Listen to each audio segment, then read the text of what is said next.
Welcome to another yoga practice for prenatal yoga for pregnant women. Today I'm 26 weeks and 3 days, and definitely I can still do some light activities in yoga and some light stretches. So just before we start, like I always say, it's important to get clearance from your general practitioner, from your doctor. Just make sure it's safe for you to do certain exercises. And then remember not to overdo things, to always go slow and steady, and then just listen to your body. If your body says it's tired, let it be. Don't push yourself and don't rush it. So today I'll just be looking at, we'll be working with simple poses, standing. So I'm going to start with the standing pose, and we're just going to do 2 standing poses. This can be repeated over and over again. So the first pose here is Prasarita, where you start from a mountain pose, that's your feet facing 12 o'clock, and then you just step apart. So step comfortably apart, wherever you're comfortable with, that's where you step with. So this is also a hip opening exercise, which helps with opening the hips and then keeping the adductor muscles much more flexible and a little bit open. So because you're preparing to give birth to a baby, it's important to keep the pelvis a little bit opened, and your adductor muscles help with that. If the muscles are tight, then your pelvis will probably be a little bit tight. So we're also working with deep muscles like the core muscles, and those core muscles actually are attached to the back. With iliopsoas muscles too, we also work with them. So each of these muscles are really important in exercise. And then we'll have the long ones that run all the way down, and then several other muscles in the body, but these are the key muscles we're working with. And then the first stage in your Prasarita is to go down just as in your goddess pose. Just try that, a little bit of warm up there. So just light warm up there, light warm up there, all the way. And then if you want to use weights, you can use weights, but you can also work with your breath. As a pregnant woman, it's important to work with your breath, so you can breathe in and breathe out. So as you come in, you breathe in. As you go down, you breathe out. You come in, inhale, exhale, inhale, exhale, inhale, exhale, and you want to come back to center. So the next pose is a transition from this Prasarita into what we call a warrior pose, a warrior 2 pose. So you're going to walk with the right foot and the left foot, and we'll be changing directions.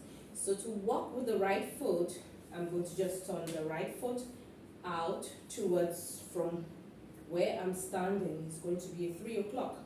So that is where we are. The back foot, which is the left foot, remains exactly how it was in your Prasarita. So from here, we try to also keep the hips neutral as well, not tilting completely to any side, but we're still neutral because we're working with a warrior pose. The only thing that changes here is your knees. So your knee can be slightly bent. So it doesn't have to go so deep, even though it's okay for you to go deep because you're trying to open out this adductor muscles as well. So you can go just light, and then keep in line your knee with your ankle. So that's where you are. So that's where you are in your warrior 2. And then bear in mind that you're still in that nice, comfortable alignment, so you should not feel awkward. Next is your hands are outstretched. So here you see that there is this extension of the hands, and the hands are also working the muscles of the hands. So even if you try staying in this pose for 10 to 15 seconds, you will definitely feel that you have worked your hands as well. and then you gaze towards your right hand since we're dealing with the right side of the body. Gazing towards your right hand too helps with this neck rotation, lateral flexion, as well as rotation here because you're turning. So you keep it neutral there as well, and then just relax there for a bit. This is your warrior two pose. Breathe in and out there for a bit. And then we're going to transition from warrior two to a reverse warrior, which means we're going to try to extend the muscles, the oblique muscles as well. So all you need to do is just turn, just keep the knees still bent, and then relax with your back hand, the left hand all the way down, and then all the way. Raising the right hand, you can gaze towards your thumb. And if you are also not comfortable, you can keep your left knee bent slightly. So just to wedge yourself. So that helps to stretch and extend all these muscles here. So that's your reverse warrior. And then you come back to warrior two.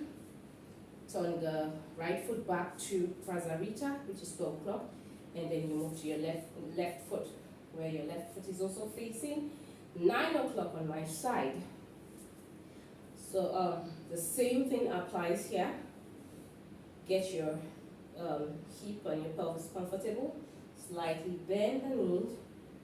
Just a light bend. Breathe in and out there.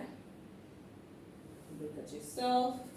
Extend your hands and gaze towards your left hand. Gazing towards your left hand. Sinking the hips a little bit deep, depending on how deep you can go. For here, I'll just be here, breathe in and out. And then we want to transition to our reverse warrior by flipping the front hand and then going all the way down, gazing towards your thumb. So you're here reversing, so you're stretching the other side of your body as well. So it's important to also stretch both sides of the body.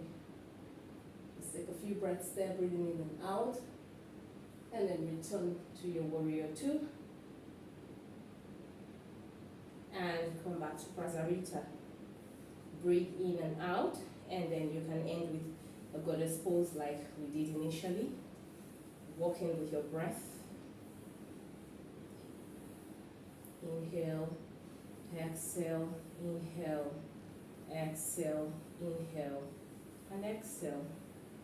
And that's just about it for this particular easy peasy, not really easy peasy, it's actually tasking, but you can go over and over with it, stay with it. Each time you do it, it's different muscle lengthens. So that's what we do here right now. So that's just those two activities for today. Okay.